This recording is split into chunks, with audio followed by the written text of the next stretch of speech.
आदरणीय निर्णायक मण्डल साथै दार्जिलिङ सिक्किम युवा मञ्च इजरायल हेरिरहनु भएको सम्पूर्ण दर्शकवृन्दमा म रिया तामाङ जुम पश्चिम सिक्किम माउन्टेन एकाडेमी 9औं श्रेणीमा अध्ययनरत छात्राको न्यानो अभिवादन र म अनलाइन कविता वाचन प्रतियोगिताको प्रतियोगी रिया तामाङ हजुर समक्ष कवि समाश्रीद्वारा लिखित कविता सीता उबाच आवृत्ति गर्न गइराखेकी छु र अब कविता स्वीकार्नुहोस्।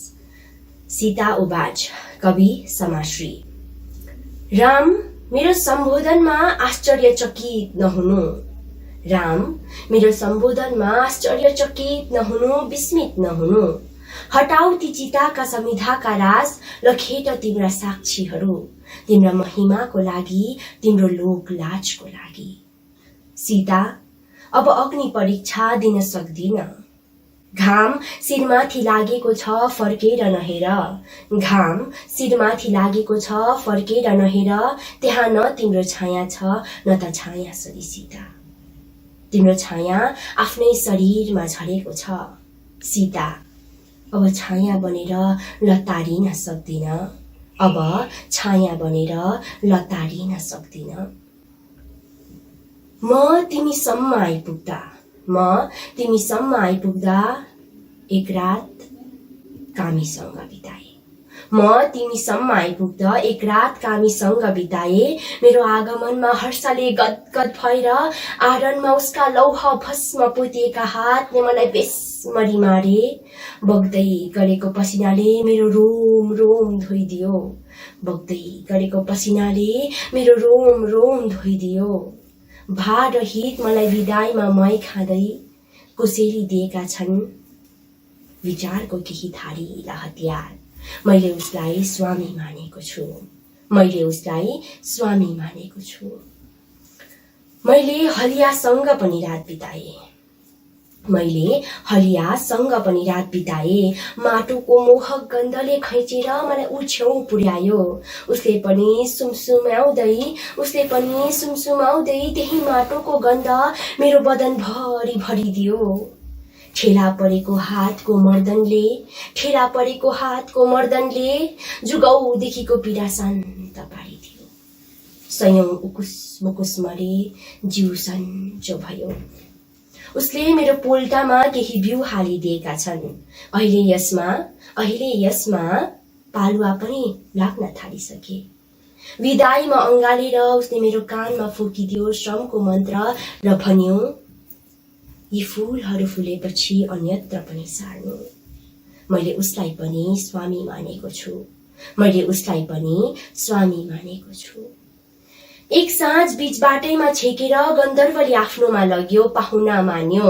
सारङ्गीको तार तानतुन पारेर गजोमा मैन दल्यो।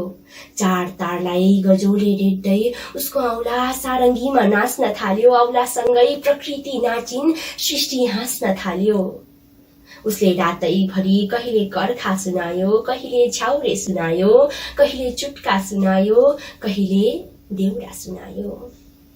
उसका खोक्रो सारङ्गीको पेटबाट जति जति भावहरू निस्कन्थे उति उति म पग्लन्थे, जति जति भावहरू निस्कन्थे उति उति म पग्लन्थे।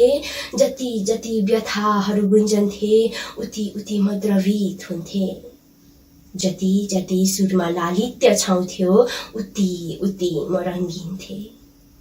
अनुभूतिको लहरले हृदयलाई छप्पै भिजायो। आँखाले खै के बगायो कुन्नी, आँखाले खै के बगायो कुन्नी। सारङ्गीमा उसको औला रोकिँदा मन सरोवर शान्त थियो। यसका दर्पणमा आफ्नो अस्तित्व उज्यालिएको देखे।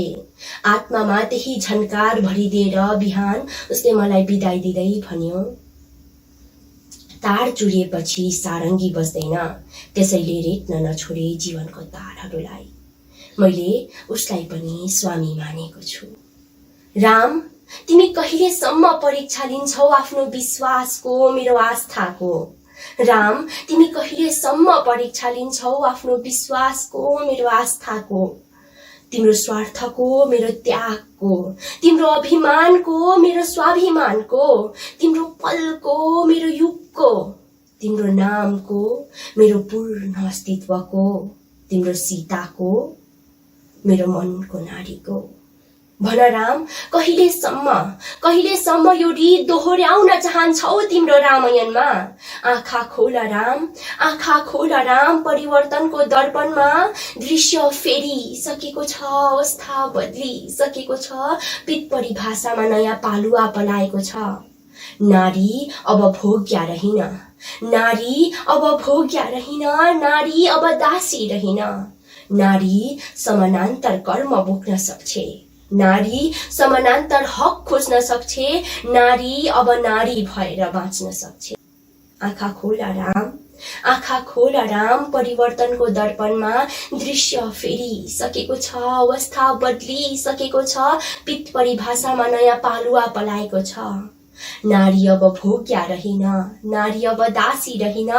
नारी समानान्तर कर्म बोक्न सक्छे, नारी समानान्तर हक खोज्न सक्छे, नारी अब नारी भएर बाँच्न सक्छे।